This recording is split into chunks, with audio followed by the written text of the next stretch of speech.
Hello, hello, hello, and welcome to Rockin' the Love. Good afternoon, good morning, good evening. How are y'all? Wherever you are, we hope you're having a great day. I'm Robyn. And I'm Gil, and we are your hosts, as we are every single week. And today we're going to talk about some energy issues, huh? It's kind of exciting. Okay. All right. So before we do that, we want to remind people to be sure to comment, to ask questions, check in with us. We're happy to interact with you. We'd love to have you like our various platforms so that we can get this out further. You might even go to our Rockin' the Love Facebook page and make sure you do something there, because that will help us be able to air this on there. So we are excited. So what he's saying is, like us on Facebook if you could. That'll help us out a lot. It was very loud. I thought you had to subscribe to it. Subscribe to us. Yeah. So yes, that's what we got to do, subscriptions. So we are checking in on how things are going and what is new this week. What's new with you? Nothing's new with me. Everything is the same. The exact same. The exact same? How can that be? Yeah. It's not possible. No. What's new with you? No. Well, it's been an interesting week, and I enjoyed going out on Saturday and being a part of all of the big celebrations, one of which was here in Albuquerque, and that they were all over the country and the world, but it was very fun. People were very upbeat. So what are you talking about? I'm talking about the No Kings March. Oh, okay. Yeah. It was actually a very encouraging thing to do. Why? Because it was good to see all the people that are actually aware and awake and interested in promoting what I think is the key to our country, which is maintaining a free and open society. Seems like an important concept. It does. It does, and it was fun. So that was one of the big things this week for me. Okay. Yeah. All right. Well, for me, there's baseball, and I am a happy girl because my team is going into the World Series. Although I hear much controversy about who will win, it's not really who wins. I mean, it is, but it's more a question of really showing up, just like life. So I'm excited to see that series and how it plays out. And that's it. Well, based on that, I know that your team, the Dodgers, played the Brewers in the last round of playoffs in order to get to the World Series. And they swept that, so they won every game that they needed to in a row and didn't have to play any other games. But my question is, so how did you feel about how the Brewers showed? Because I know that's another one of your teams in that. It is. I mean, I was sad that it wasn't a better series for them. But again, when you get to the playoffs period, all bets are off. It doesn't really matter, what the records have shown, because they had the best record in baseball. And, it's just, there's a whole different thing when you get to the playoffs, and it's like anything in life, it depends where your intentions are and how you show up. So to answer your question, I wished it would have been a better series, but at the end of the day, the Dodgers are my first team. I am a LA girl through and through. All right. There you have it. All right. All right. So what we are talking about today, you want to tell them a little bit about that? Sure. It's called The Energy Between Us, Nourishment, Depletion, and Divine Dynamics. Well, the idea is to think about energy and how energy plays out in relationships and how there's give and take and different kinds of energy and all that stuff, and about how we take care of ourselves and where we're putting our energy, into a variety of relationships. So how do we work with that so that we aren't dumping it all in one place and don't have enough energy for the rest of what we want to do in our lives or the rest of the people we want to be in relationship with?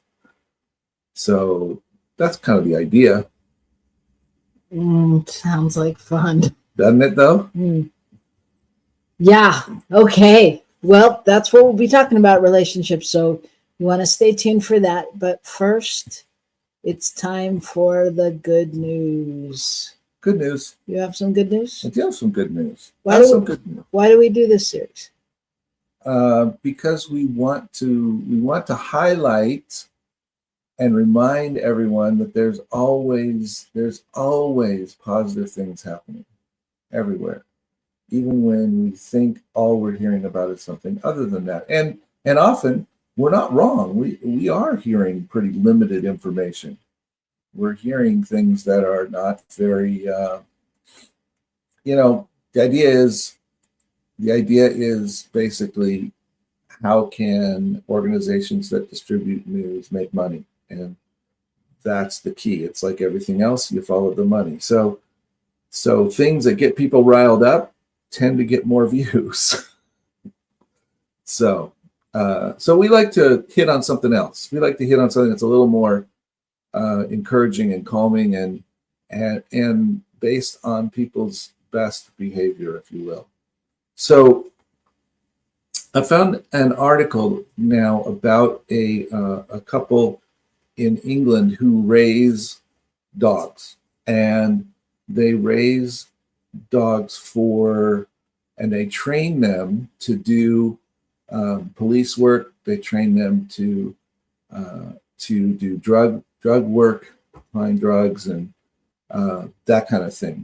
They did multiple kinds of things, and one day they realized, what can we do that would really contribute to the good of the environment, the good of other people, and all that? So they started training dogs and sending them over, particularly in Africa, to places where there's large game preserves, where there's been a lot of poaching of the animals. So the animals really aren't still safe.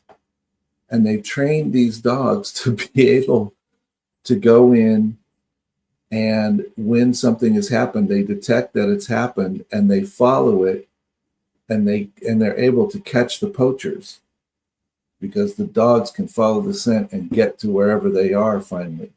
In one case, they talked about how the dog followed it 3 or 4 miles outside of the game preserve to the person's house, went up to the front door, and wow, they were able to arrest him. And the key is that because this can happen, it totally has brought down the number of poaching incidents, because people are like, oh no, now you get caught at this. This is not a good thing to do. Wow. You get caught, you get put in jail, you get whatever. And so that's not the best thing. So it's very interesting. And one of the ways they get the dogs ready is they train them by taking them to the zoo a lot, so that they get used to all the different animal smells, so they can focus on the one that they need to focus on when they're out in the field, and they don't get tripped up by the fact that there's all these bizarre animal smells out there that they're picking up. And where were these people from? They're in England, and they raise about 2 litters a year, which are devoted to this. And they start them at about 3 days old. Wow. They put, I forget what it was scented with, but something in their, in with them, so that they get used to, and they start getting their neurons firing and noticing the smells. That's Isn't amazing. that wild? Yeah. It's what what's surprising to me is always like, how do people think of these things? Like, when do Right. you go, this is what I'm going to do, and this is how I'm going to do it? You know, it's not like there was like something really precedented that did this, Right. you know? But these are people that were familiar with the capability of dogs and what they could be trained to do. And so, anyway, it's like called for wild animals or something like that. So it's kind of cool. Wow. Yeah.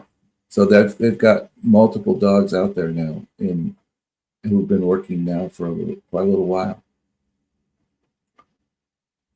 Okay. Okay. So that's my good news. What's yours? Well, mine is also animal related, interestingly enough. And I actually combined two stories because I do.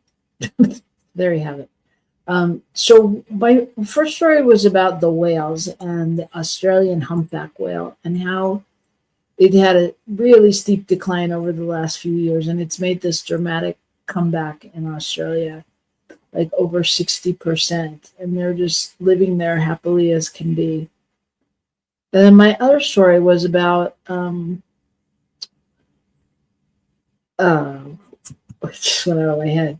My other story was about uh, uh, sea turtles, sea turtles, and also the same thing that over the years there's been such a decline in sea turtles, and in the past decades, like so many initiatives and things to preserve them and keep them safe, and that it's making this dramatic comeback that they didn't expect. And I think the reason I picked these two stories was because I think it really says a lot about everything, obviously. But I was thinking about our topic today, and just like, because I believe that energy is related to intention, and I think like when people have these intentions and set this intention, and we obviously as a um, community, world, global people have set intentions to pay attention and to really start making changes that affect the world. And so I think there's no mistake that all these things are on the rise, because we've been doing this work for years. I mean, decades. And now it's actually showing its fruit clearly. Exactly. And I think the key to that statement is that any number of these initiatives could have been stopped after the first 5 or 10 years without much visible impact.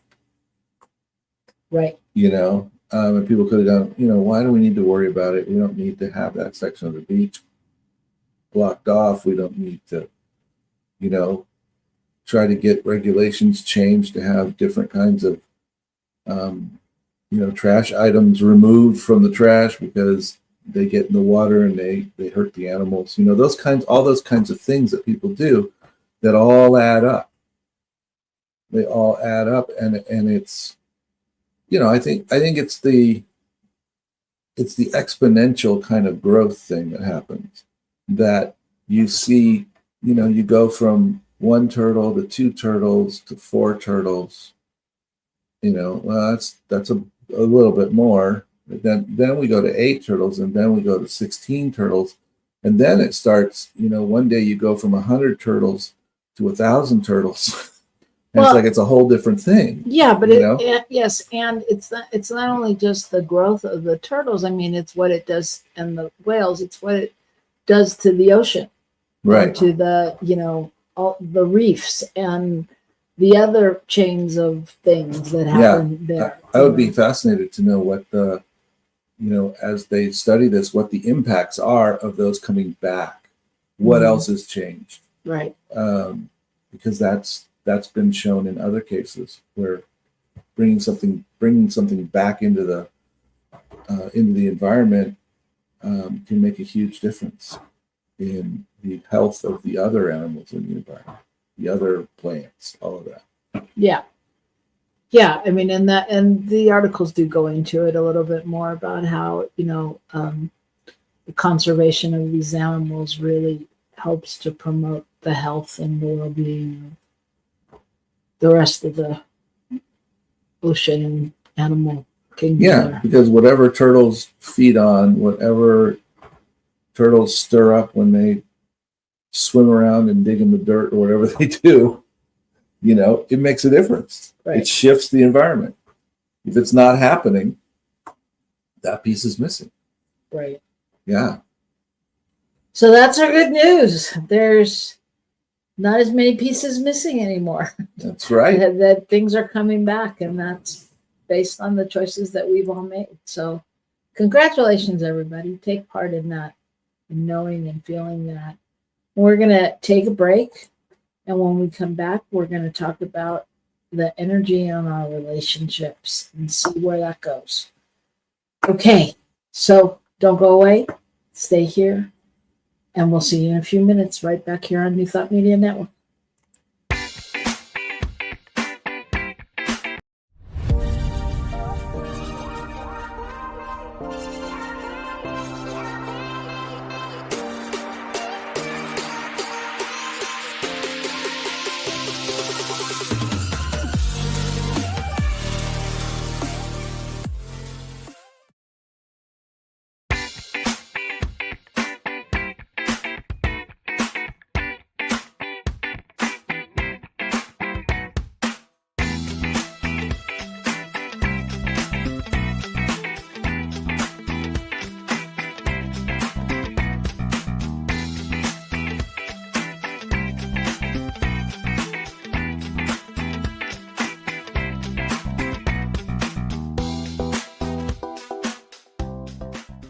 Please help us say thank you to our organizational sponsors, including the Hefferland Foundation, Affiliated New Thought Network, International New Thought Alliance, Science of Mind Archives and Library Foundation, Center for Spiritual Living Denver, Center for Spiritual Living Midtown, New Thought Philadelphia, Planned Happiness Institute, Summit Center for Spiritual Living, One Heart Retreats, Center for Spiritual Living on the Lake, Unity Kitchener, Unity Spiritual Center Ottawa, Om Center for Spiritual Living, Satya Center, Begin Within Ministries, Center for Spiritual Living North Jersey, Unity of Savannah, and the Center for Spiritual Living Seattle, as well as all of our individual donors. Thank you for being part of the New Thought Media Network.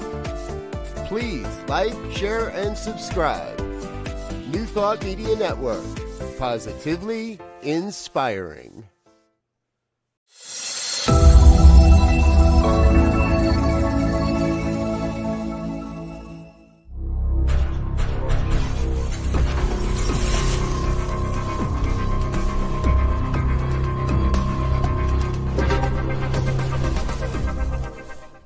New Thought Media Network. We are a global broadcast network of positive music, media, and entertainment, inspiring humanity's evolution along the journey of enlightenment and creating a world of love, peace, empowerment, and prosperity for all. New Thought Media Network. Positively inspiring.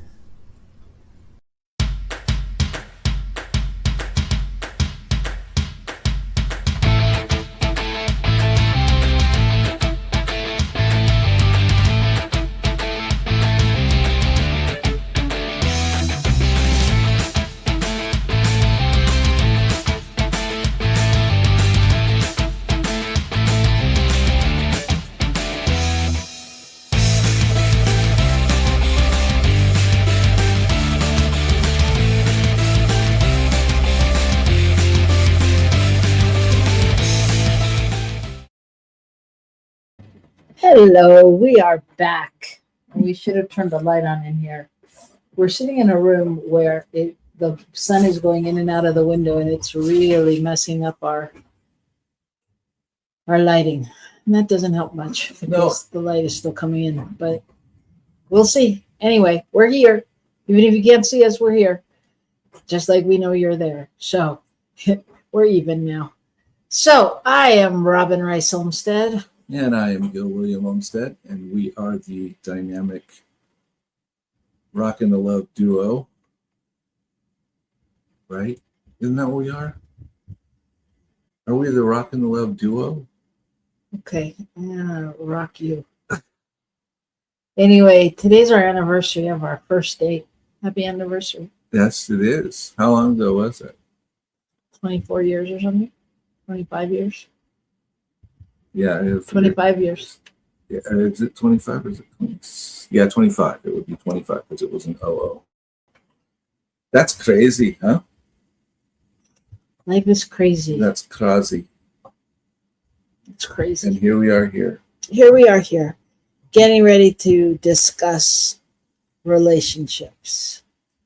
So, today, again, we are talking about energy and the energy between us and nourishment, depletion, and divine dynamics. So, you came up with the topic. Why don't you talk a little bit about what you wanted to say? Well, I just wanted to talk a little bit about.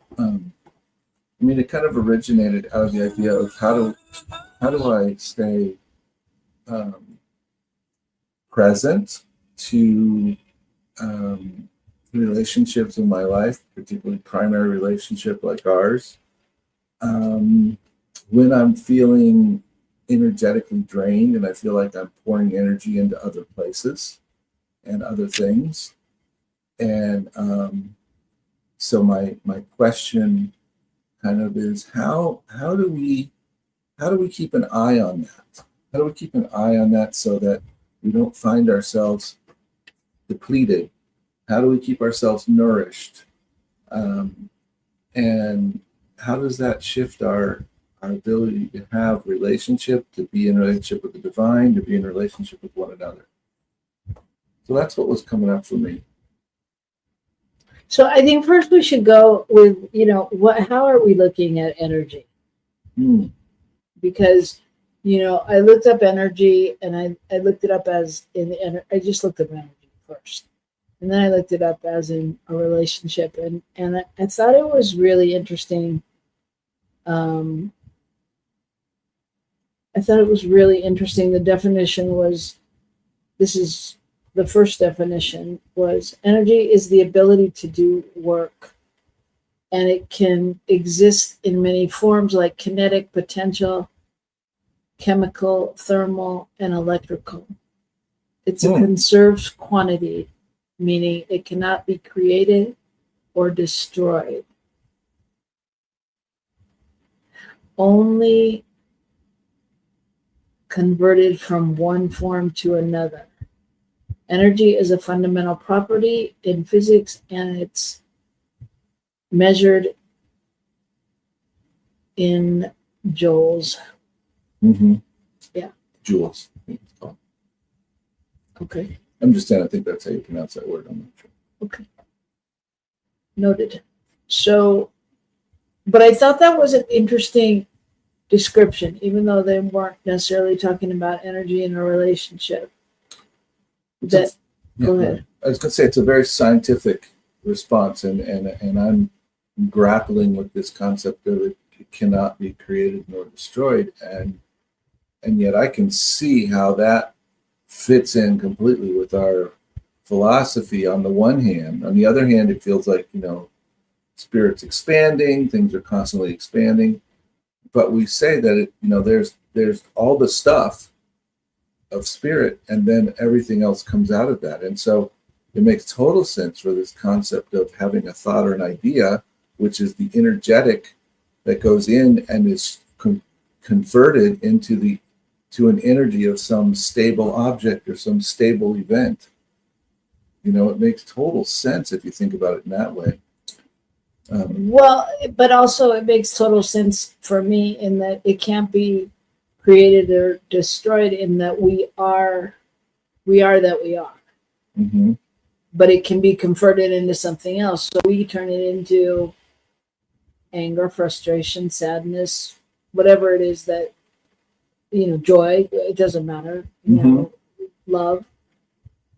Mm-hmm. So I thought that was interesting. I really did, how it you could definitely cross both ways on that. It's interesting because I read something else about energy exchange in relationships, and they talked about how you can have the same energy being exchanged or different energy, and meaning that two people are contributing the same way into the relationship. They're both being loving, they're both being present, they're both being whatever. And then you can be in places where one person contributes one type of energy and another person contributes another type of energy. And all of those things sort of fall into this same idea. Mm-hmm.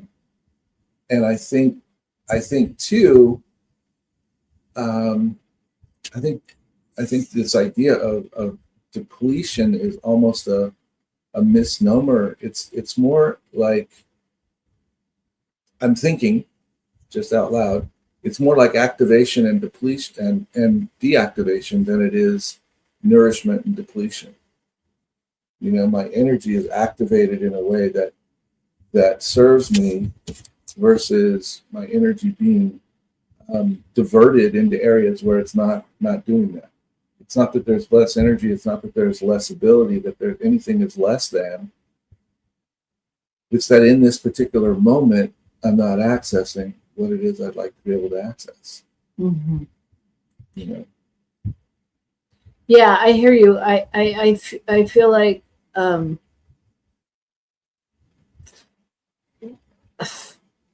me read you the other. Okay. Yeah, I'd love to hear it. Energy in relationships. This was the overview of energy in relationships. Refers to the dynamic exchange of emotional, mental, and spiritual force between people, which can be either positive or negative.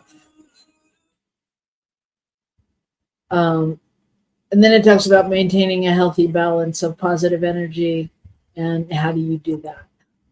And I think that's where it really becomes the question of how do you do that? Where in a relationship, how do you maintain that healthy balance of energy? Because I read something else too, talking about energy through the stages of relationship, starting out in the euphoric phase, like, in the beginning, and going on, and so how do you keep those things, and what do you do to nurture and I guess recharge the energy? Yeah, and maybe maybe it's more about being willing to bring the energy and being willing to utilize energy in a particular fashion than it is about creating or whatever the energy, because the energy is always there. It's where's it going? What's it doing? Is it sitting there in potential energy and I just don't want to spend it? Is it, what's happening? Well, so that's a good question. So in a relationship, how do you recharge the energy, and how does one know when their partner or themselves doesn't have that energy or can't recharge it? Because I think there's times when we can rally and become energized and, emotional and into it. And there's probably other times when it's not as easy for somebody to make that leap. So how do you know that, and what do you do? Well, I think we all need encouragement at some level. And, we all need to feel that we are valued. And I think, you can look at this in a relationship. You can look at this in a job environment. You can look at this in a friendship. It doesn't matter, if one person feels like in a situation that they are being depleted, that they get to bring energy to the situation, but it's not being reflected back in a way that makes them interested in continuing to add energy to it. Because we're not motivated to add more energy to it. When we add energy, and it appears it just sort of goes nowhere. And I think that happens in relationships for sure, where we get tired, and we've done it this way for however many years, and now all of a sudden it's like, I'm just tired of this. I don't want to pull my energy up to do that, right? And that can create an issue, clearly, in a relationship.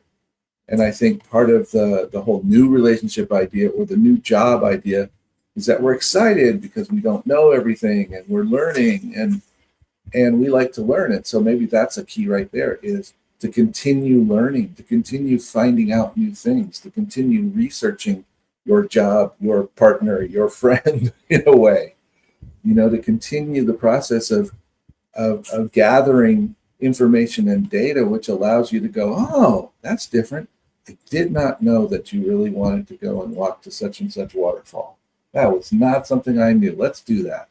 Whatever that thing is. Does that make sense to you?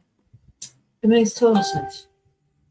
It makes total sense. I mean, and I think that there's that you touched on it, but I mean, I think that this is where the work comes in. This is where, are you committed? Who are you committed to being? Because this is where, honestly, I think that we have to do more work in figuring out who we are and what our triggers are and what our desires are. Because it's easy to bail on a relationship or on a situation when it's not going our way, and we'll have all kinds of reasons. And so it really becomes about, are you willing to stay and do the work? Because the work usually points back to you. It's beyond your partner. I mean, right. It's got to be.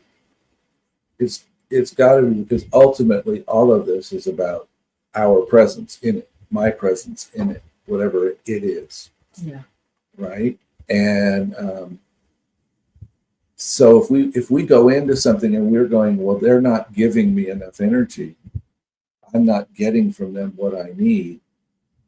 There may be some truth to that, but in general, we better be sure we've also looked at, so what does that mean? What am I looking for? And am I putting in the energy to receive back what I think I should receive back? Am I really putting in myself? And does this person challenge me? Does this thing challenge me? Does this work challenge me? Does this hobby challenge me? We've all, I think, have done different hobbies that were really fun and interesting, but they weren't challenging enough to keep us interested. We didn't want to put our energy into that and spend it. We all, and some people more than others, put a lot of time and energy into social media these days.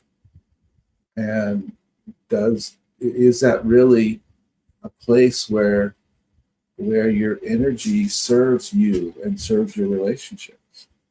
And the answer may be yes. Right. It may be yes, but and I think that, as I look at this topic, I was just on a call with people talking about, everything is really based on our nervous system and when we feel safe. And what we do to feel safe, because it's always your nervous system or your old, systems talking to you about, am I safe?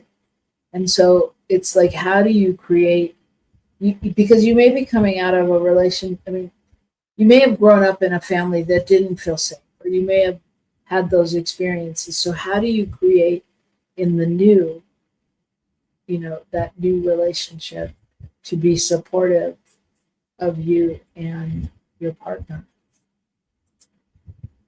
And I think many of us have needed to put a lot of time and energy into figuring out how we can feel safe, how we can feel okay, how we can work with whatever's happened before and let it go, process it, whatever the thing is, so that we can put ourselves in places that feel safe, and realize that we actually control that, not the things going on around us. We get to decide where we go, what we do, how it works. If we're in that job that's toxic and has the person that sits next to us that's always picking and fighting and whatever, I have the power to change that. If that's my thing, I can change that. You do have the power to change it, but do you have the awareness in that moment to know that that's what you need to do, or that it's okay to do that? And I think that's part of the journey. I think, when we think about what we want in a relationship or and what we've had, it's like in our nervous system, even though we know we want this loving, comfortable relationship with, all these great things, when we think about it or when we embody it, does it really feel great? Because sometimes it feels scary, or it feels like, yeah, but I know it's going to crumble at some time, And so I think the work is to get to a place where you can feel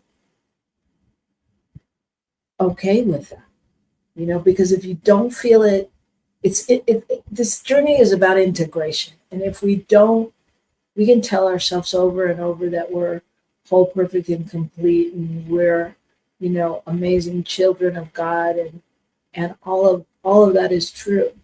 And if we can't really resonate or believe it, or the minute something happens, if that goes out the window, then we're not going to be able to go back and create the safe, secure relationship, right? Mm-hmm. Mm-hmm. And so any of that energy that could be going to holding that space, holding things together, now gets disrupted, and it's still there. So it's still going to run, and there's going to be all this upset and things in our bodies and in our minds when we're in those kinds of situations. Because the energy is still running, from the very first thing we said about it doesn't go away, it transforms. So we have all of this stuff that's running through us all the time. And the question is it, are we able to direct it? Are we able to utilize it in positive ways? Or is it running us? Right. And so the journey here is always going to go back to the same thing, people. So if you're tuning in for the first time or the 100th time, it's about rocking the love. And so until we can rock the self-love, and that's, I used to get kind of triggered when people go, oh, radical self-love. So dramatic, Shut up. So dramatic, radical self-love. But in some ways, I think it really is radical to keep going back to that place and really embody it. And I can say that I don't. Do I love myself? I do. I really do. And I like myself too. And do I really nurture that space of saying no when I need to say no, or staying home and resting when I want to rest, or not doing something that Gil wants to do because, I want him to be happy. And, so it's like, can you really love yourself enough to show up, to be energized, and take that into your relationship? Mm-hmm. Yeah, you're hitting a lot of different pieces there, but this idea that we are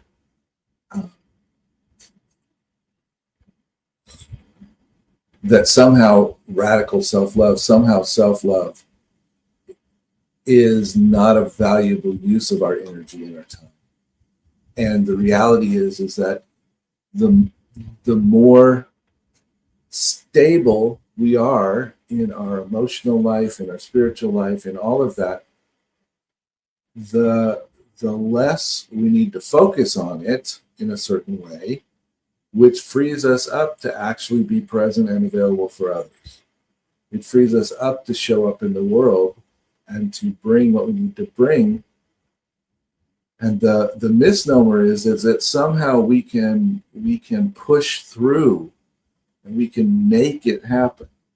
We can get there. We can do this other event that's on the calendar. We'll show up, and we'll give the speech or whatever the heck it is, even though our heart's not that much in it, and we don't have the energy for it, if you will. And because we haven't taken the time to take care of the rest of us. Right. So it's really about finding that space for your true self, going back to that space of your true self. And I think that's a continual journey, and it's a continual inquiry into what makes you feel nurtured, what makes you feel taken care of. How do you know when that's happening? What leaves you feeling more whole, more complete after you've connected? It's a real question for you.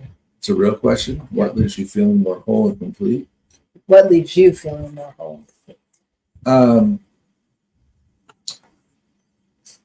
I think when I feel like there's real exchange, when there's real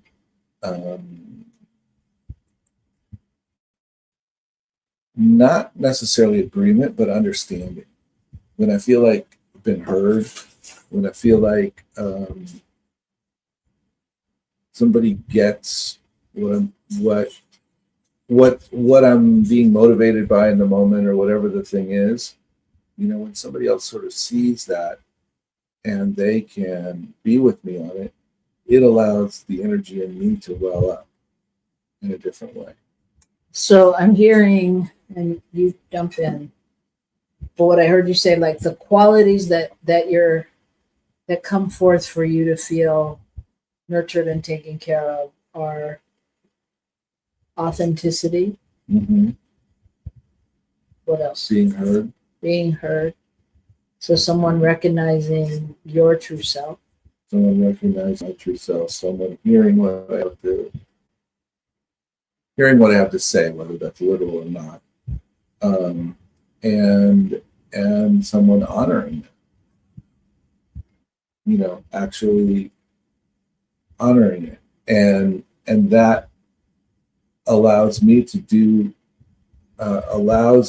energy within me in a new way, because what's come up is this energy that I'm able to place into the same place with them, or similar place, depending on what's happening. But I'm able to be with the listening, with the being present, with the whatever it is. And I think, I talked about this last week on Sunday, about this idea of embodiment. And it's got to do with when we really hold within our own hearts what's real, and we're able to show up from that authentic place, and we're able to bring the energy that's from that authentic place, not the energy we're trying to create, not the energy we think we should have, not any of that, but when we come with the authentic space of energy, that brings something to the situation, to the relationship, to whatever it is, that is more powerful than when I'm trying to push the energy. I'm trying to create something more. I'm trying to make it look as though, if you will, look as though I know certain things, or I'm really listening to you, or whatever it is. I don't care if you look like you're listening. I care if you're listening, right? Oh, sorry. Yeah, I'm just letting you know. But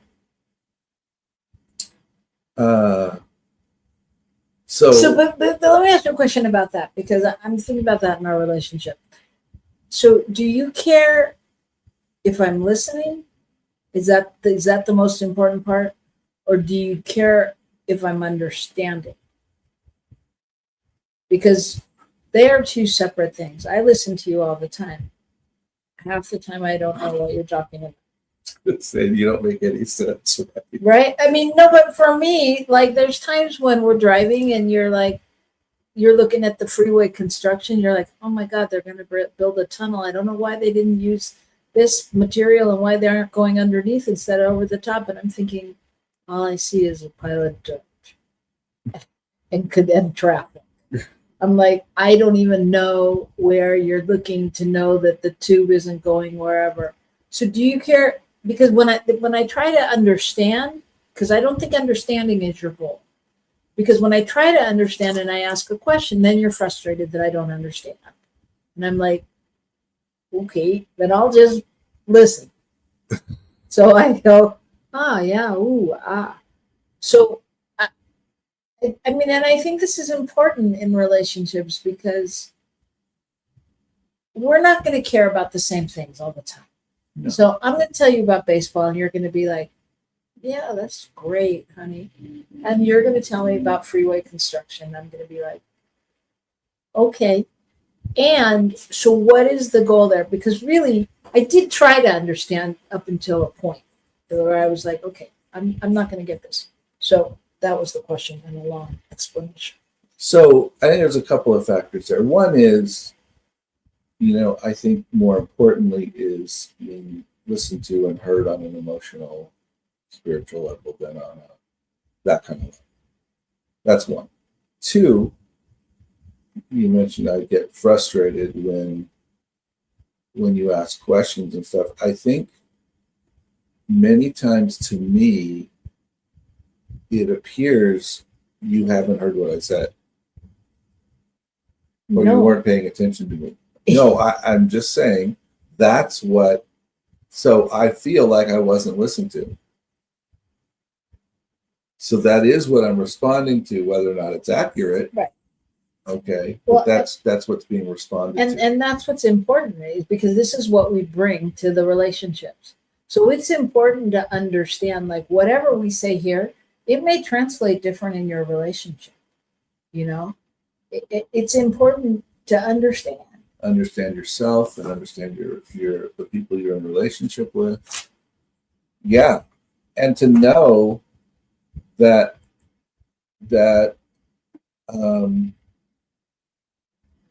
oftentimes the best intentions go punished because we don't understand them. I don't understand your intentions in certain things, and I think there's something different. And the same the other direction. And I would venture to say that there are times when you think they're less important because you don't understand them and you don't understand their need or their whatever in my life. Maybe. And so I think all of this is really important and complicated and can be exhausting. And it is what then contributes to the depletion of energy in a relationship. Because all the energy is going into a place that's not productive. That's not. The energy isn't used, but it is taken up in that moment with this, and before it can get circulated back in the system, it's going to take a moment, before that energy recirculates. Well, because it has to go through your cycle and my cycle. Right. Just like when we're upset at each other about something or something happens, it has to go through your cycle and through my cycle. But this is where we get exhausted, and this is where, we lose that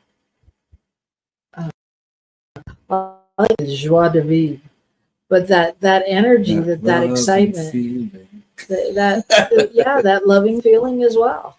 All of those things, because we get knocked down, depleted, whatever the words are that you want to say.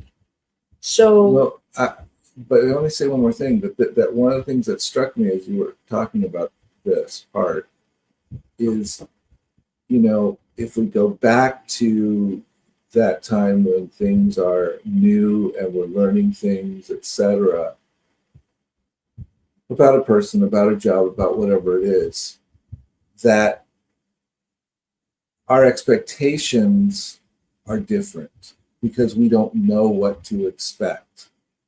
And so since we don't know what to expect, we don't make assumptions about what we should get or how something should happen, right? Because we don't know yet. We're in a new phase. I don't know. You're very other than humanly if you don't already have some ideas and things set. We're not like, I mean, I think we walk into. Yeah, but we don't walk in knowing exactly how things will go. And when something comes up and it looks different than we expect, we take a minute to be with it, to kind of go, oh, what could this be about? How does this work? We don't immediately go, that's not okay, or I don't want that. And I think when we get in a relationship or we get into that space where something becomes familiar, then we don't have that new perspective with it. And so we don't give it the space to be different, to say, the thing of, oh, that's not how I would have done it. It's harder to I give hear it that you, space. and I You disagree. Well, I think it's somewhere that you have to speak from the eye, because I that's not my experience. That's not the way I think. That's not you've got a thought process that's much more calculated and It's not calculated. not in a bad way. I am just I'm just saying. pulling together the ideas and looking at why it might function. Well, I'm not saying that's how it functions. I know, but you said when we walk into a relationship, we think. We talked about how that's exactly what happens. We walk in and things are new. And so we don't have the same, I mean, to me, if it's a situation, maybe you don't view a new situation the way I do. Maybe new doesn't mean anything to you. Well, it's not that it doesn't mean anything to me. Yeah, I think there's an aspect of that, but I don't feel like there are places in my life where it doesn't get old. I said that to you before we got married. We got married. I said, if you cannot commit to being romantic and keeping this relationship exciting, then I'm not married. And you promptly lied and said, I will. But I really feel like that. I mean, that, like, you see, and you get mad because you see, and I'm not talking about our marriage. I'm talking about even things when I'm like, okay, come on, let's do it. And that's how I would have been when it was new or whatever. And I get excited about it. Like, I get excited about our work with the kids. I get excited about all those things. But when we drag it into this place of old patterns and things coming up that don't make it function like that, then it gets hard. So I don't. And so maybe you don't move out of that new in the same way as some other people do. Maybe exactly, which is why I said speak from the eye. Which is the gift of being married to me. Yeah, that's the gift. I believe we're out of time, if I'm not mistaken. I believe you better finish that sentence or you're going to be out of more than time. Yeah, which is the gift of. It's the gift of viewing things from different perspectives.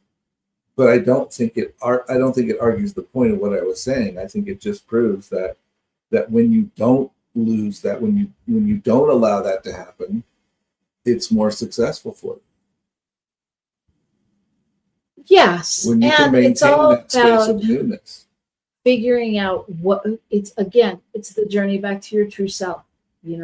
What is it? How is it that you want to live this life? For me, I still want to live it like I'm in high school. I want to be excited and new and curious and let things be new, and have fun and not be conventional and things like that. Not saying that you don't, and you're more of a calculated risk taker, and all of it's fine.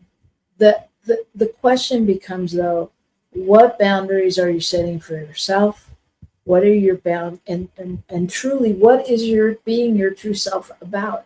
And then how do you bring it into the relationship, and how does it commingle with somebody else? And where is it that one gets their